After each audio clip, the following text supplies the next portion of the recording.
Hello everyone, welcome back to my channel. I hope you always stay healthy, and thanks for watching this channel. Today we will talk about US Navy deploys 2 destroyers to Black Sea triggering Russian anti-ship drills. A Russian Su-24 Fencer combat jet flew low over the destroyer USS Donald Cook, while missile-toting Su-30SM Flanker multirole fighters and mobile coastal defense missile systems undertook high-profile drills in the latest series of encounters between the US Navy and the Russian military in the Black Sea. All this comes amid what is reportedly the largest US Navy deployment to the region in years, involving 2 Arleigh Burke-class destroyers, the USS Donald Cook DDG-75 and the USS Porter DDG-78, as well as a replenishment tanker to support them. The incident involving the Su-24 and the USS Donald Cook took place in international waters yesterday, January 31, 2021, according to the US Navy, whose 6th Fleet posted a video on Twitter. It was not immediately clear whether the Su-24 that overflew the USS Donald Cook was a Su-24M strike aircraft which can be armed with anti-ship missiles and other guided munitions, or an unarmed Su-24MR reconnaissance variant, which are regularly used to keep tabs on other countries' naval assets in the Black Sea and elsewhere. The latest incident is not the first time that Russian aircraft have buzzed an American destroyer in the Black Sea in recent years. For example, the same thing happened to the USS Ross in May 2015. On that occasion, Russian media said the warship was forced to leave Russian waters, while the US Navy published a video of the encounter, which again involved a low pass by a Russian Navy Su-24. In the intervening years since the USS Ross incident, USS Donald Cook has also been on the receiving end of a low-level flyby performed by a Russian Su-24.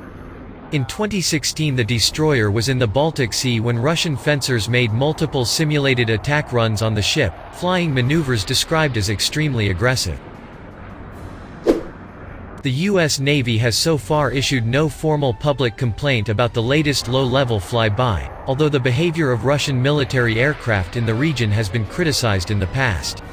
Last August, a Russian Su-27 Flanker fighter jet performed a potentially dangerous maneuver in front of a U.S. Air Force B-52H bomber flying over the Black Sea. Earlier last year, the U.S. accused Russian fighters of multiple unsafe intercepts of a U.S. Navy P-8A Poseidon maritime patrol aircraft over the eastern Mediterranean. For its part, Moscow has also lodged complaints about U.S. military activity close to its borders. The buzzing of the USS Donald Cook came a day after a rumored simulated attack on the destroyer USS Porter by no fewer than 6 Russian jets, although this has not been confirmed by either the US Navy or Russia. On this occasion, it is alleged that Su-24 megaseconds, together with Su-30SM Flanker and Su-34 fullback strike aircraft, plus Su-27 Flanker escort fighters, took part in complex maneuvers over the Black Sea, flying from bases in Crimea and in southern Russia. Meanwhile, on January 27, the Russian Ministry of Defense posted a video showing Russian Navy Su-30, Su-24, and Su-24 taking part in maneuvers over the Black Sea. The Defense Ministry said the exercise scenario involved detecting and disabling a simulated enemy warship carrying a sabotage team on board. Unusually, some of the Su-30S MiS participating were armed with Kh-31 air-to-surface missiles, known to NATO as AS-17 Krypton, which are available in anti-ship and anti-radiation versions, but which are rarely observed in frontline Russian service. The anti-ship Kh-31A version has a maximum range of 31 miles and its ramjet powerplant accelerates it to a speed of Mach 3.5 at high altitude or Mach 1.8 at sea level. This weapon's impressive performance has seen it being used in the past by the US Navy, which acquired a version as a high-speed target. The Russian Ministry of Defense video ended with footage of one of the Black Sea Fleet's 3 K-60 BAL coastal defense missile batteries forward deployed somewhere in Crimea. Designated SSC-6 Senite by NATO, the BAL is a subsonic missile, broadly similar to the American Harpoon, and has a range of 75 miles. Each BAL launch vehicle can carry 8 missiles, and a pair of launch vehicles can deliver a 16-missile volley against their target. It seems very probable that the video of the exercise was intended to reinforce the fact that the presence of the Black Sea Fleet ensures that the region is home to one of the largest concentrations of anti-ship missile capabilities in the world. Should they be called upon, air-launched, surface-launched, and coastal defense missiles could transform nearly the whole of the confined Black Sea into a super anti-ship missile engagement zone at short notice.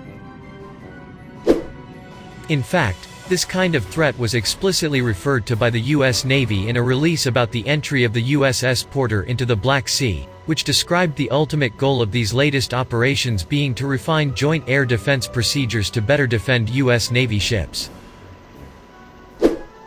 The latest U.S. Navy maneuvers in the Black Sea commenced on January 23, when the USS Donald Cook began its northbound transit from the Mediterranean Sea to the Black Sea, before being joined by the USS Porter that entered the Black Sea on January 28. This is, according to the Breaking Defense website, the largest U.S. Navy presence in the Black Sea in 3 years. Notable in light of the potential missile threat is the fact that both the destroyers have been equipped with RAM point defense systems, primarily intended for use against anti-ship cruise missiles, as well as their Phalanx CIWS, for operations in very high-threat areas. USS Donald Cook had previously entered the Black Sea on November 23, 2020, when it was escorted by the Russian Black Sea Fleet. This was the 7th time an American warship had ventured into the waters in 2020, according to the U.S. Navy.